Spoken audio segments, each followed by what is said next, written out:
Dear Love, kung babalikan ko lang ang panahon na nanliligaw ako sa aking asawa, ay palagi akong nagpapasalamat sa Diyos dahil binigay niya sa akin ang babaeng tangi kong hiling. Katunayan, hindi talaga madaling mapasagot ang isang babae, lalo na kung wala talaga siyang gusto sa'yo. Pero ika nga, walang imposible sa taong hindi sumusuko.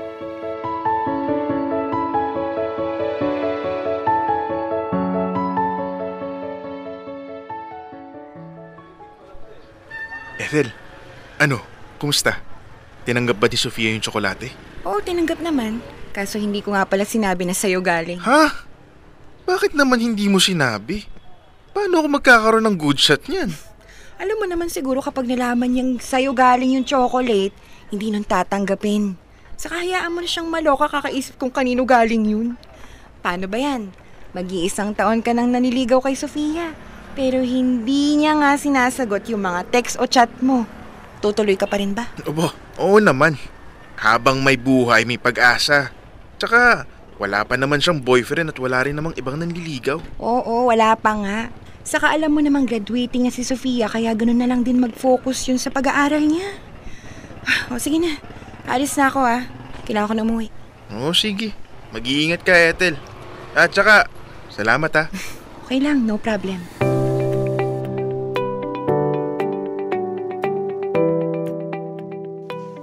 Nagmamay-ari ako ng bakery dito sa aming barangay.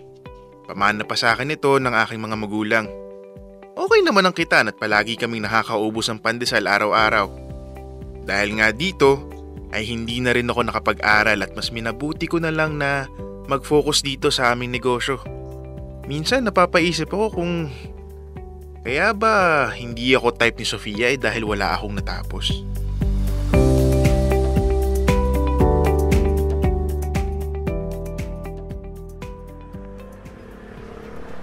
Sofia.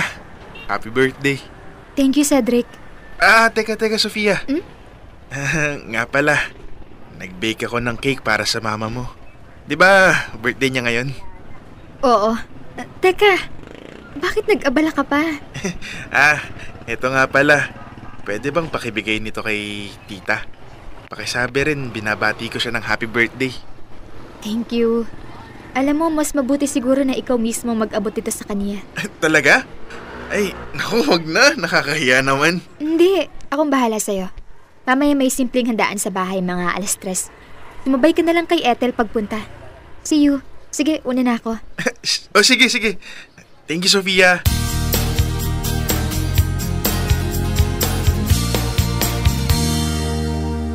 Grabe naman ang format.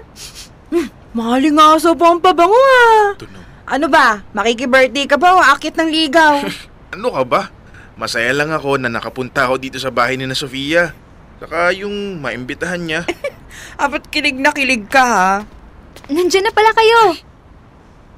Cedric, eto si Mama. Tuwang-tuwa sa cake mo. Ay, Cedric, salamat sa cake mo, ha? Nag-abala ka pa talaga. Alam mo, gustong-gusto ko at ang ganda-ganda pa ng design. Ikaw ba ang nag-bake nun? Opo, ako po, tita. Ay, nako, nagustuhan ko talaga. Halika na at pumasok na kayo na Ethel at kumain na. Sofia, asikasuhin mo ang mga bisita mo, ha? Opo, Ma. Tara na.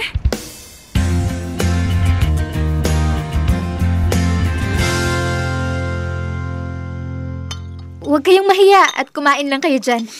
Wow, paborito ko talaga tong pansit ni Tita Lise. Amoy palang sobrang sarap. Nako, sinabi mo pa. Buti nga't nakaabot kayo. Halos maubos na ang pansit. Ay, nga pala. Malapit na magbukas yung mini theme park dyan malapit sa bayan. Gusto niyong puntahan? Ikaw, Cedric, gusto mong sumama? Sa Sabado, di ba, Sofia? Ano ka ba? Alam mo namang busy ang si Cedric. Hindi pwede ko naman sigurong ipabantay kay mama sa Sabado yung bakery. Anong oras ba? 4:00. Ano, sama ka sa amin? Sige, sama ako. Kita-kits O sige, kumain lang kayo dyan. Tutulungan ko lang si Mama saglit.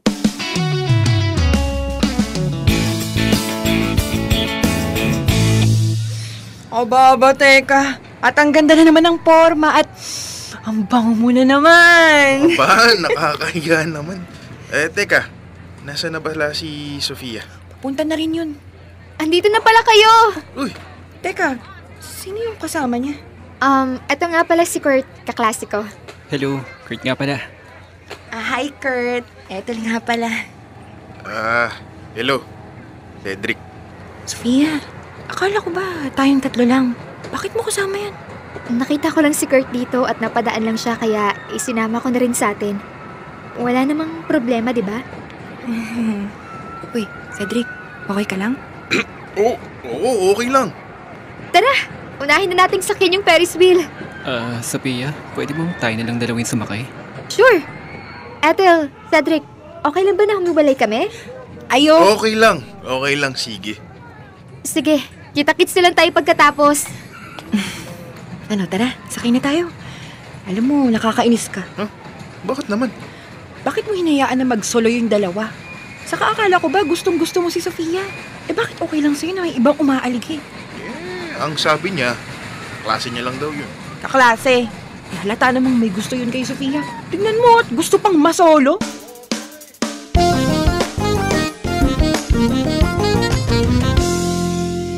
Kumusta, Ethel, Cedric? Nagustuhan nyo? Oo, ewan ko lang dito kay Cedric. Hoy, ano ka ba? Sofia. Ikaw, nagustuhan mo ba? Oo, ang sarap ng hangin sa taas. Gusto niyo sa roller coaster naman tayo? Naku, wag na, okay na. Tignan yung haba ng pila. Ang mabuti pa, kumain na lang tayo tapos umuwi na. Magre-review pa kasi ako sa finals namin. Okay.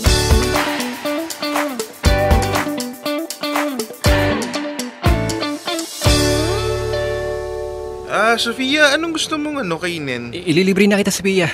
Kuha ka na lang ng kung anong gusto mo dyan. Talaga? Oo, putlong, fries, tapos drinks ako na rin bahala. Nauna si Cedric magtanong. Ethel, ano ka ba? Sige Kurt, tapos bawi ako sa'yo sa susunod ah. Ikaw, Ethel.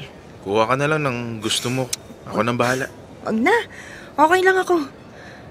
Alam mo, nakakainis yung Kurt na yun, panira. Ngayon mo na nga lang nakasama si Sofia tapos pa-airpal pa siya. Yahan mo na.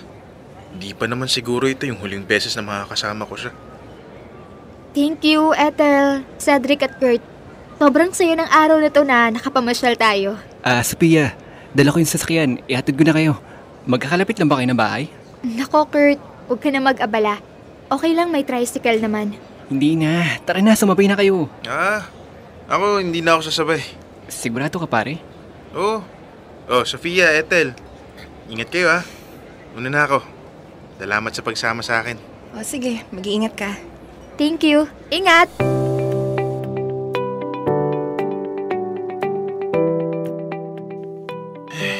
Kalalaki kong tao pero umiyak ako ng araw na yun. Dahil bilang isang lalaki ay ramdam ko na may gusto si Kurt at Sofia sa isa't isa.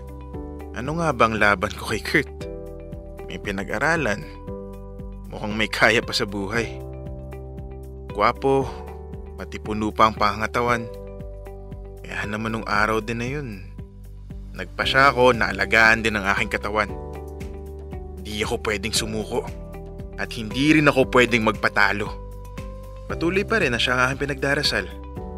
Hanggang sa isang araw, pinalaman ko na lang ang balita na sila na ni Kurt. Ilang araw matapos ang kanyang graduation.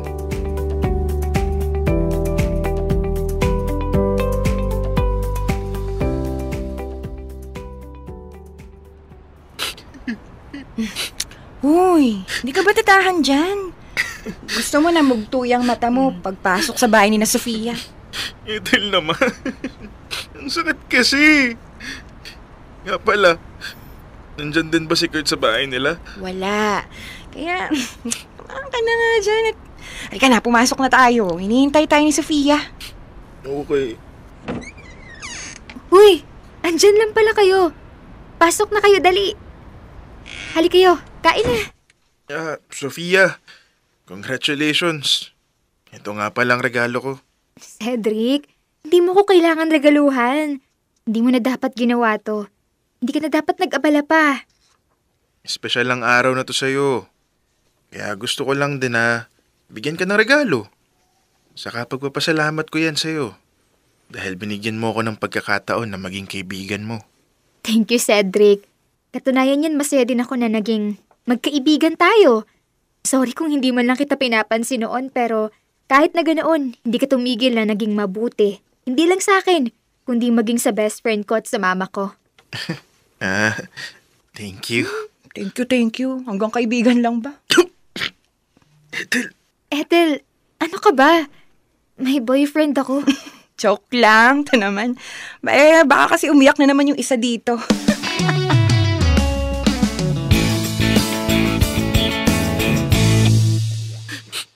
Lord, bakit po ganun? Bakit po hindi nawawala ang pagtingin ko kay Sofia? Kung hindi po siya yung para sa akin, please, Lord, please, pakialis po yung nararamdaman ko sa kanya kasi ang sakit-sakit na po. Puro naman po ang intensyon ko sa kanya. Totoo pong naging mas better akong tao. Hindi ko po siya isusuko hanggat patuloy po akong may nararamdaman sa kanya.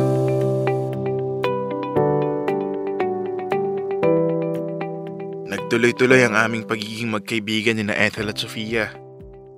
Yun nga lang ay hindi kami madalas na nagkakasama-sama dahil busy na rin si Sofia at idagdag pa na may boyfriend siya.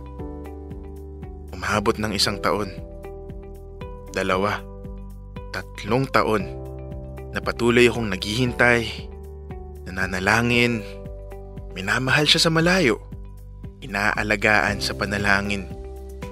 Hanggang sa isang araw,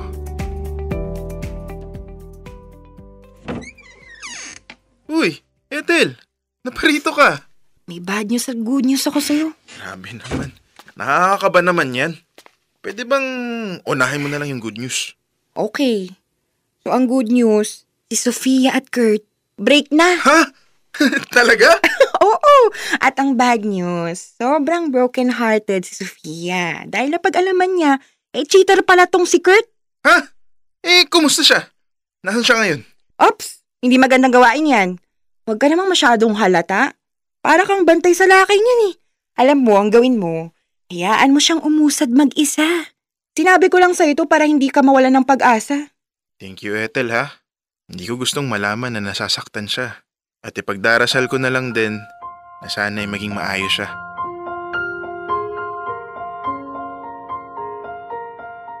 Dear love, maniwala ka. Ang 4 na taon kong paghihintay ay nadagdagan pa muli ng 2 taon. Dahil mas minabuti ko muna na maging isang kaibigan. At hayaan si Sofia na maghilom ang kanyang sugat.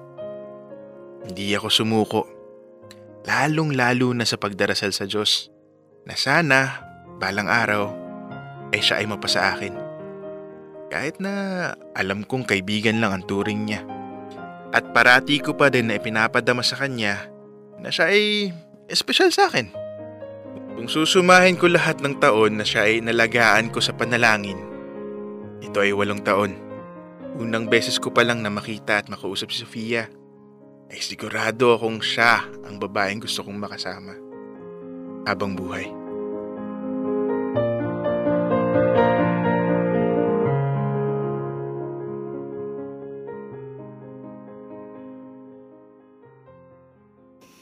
Mahal, gising na. Tara na, magsisimba pa tayo. Hindi ba talaga ako nananaginip? Asawa ba talaga kita? Cedric naman eh. 2nd anniversary natin ngayon, no? Tara, magsisimba na tayo. Tayo ka na dyan. Wow! Hindi nga pa naginip. Totoo nga. Mahal, ikaw ang panalangin ko sa Diyos na masaya akong kanyang tinupad. Happy 2nd anniversary. Mahal na mahal kita, Sofia. Salamat, mahal. Dahil kahit tinupad ng Diyos ang dasal mo, ay patuloy at mas higit mo pa akong minamahal. Biyaya ka sa buhay ko. Salamat dahil hindi ka sumuko. Mahal na mahal kita habang buhay. At patuloy akong magpapasalamat at aalagaan ka sa panalangin. Mahal na mahal din kita.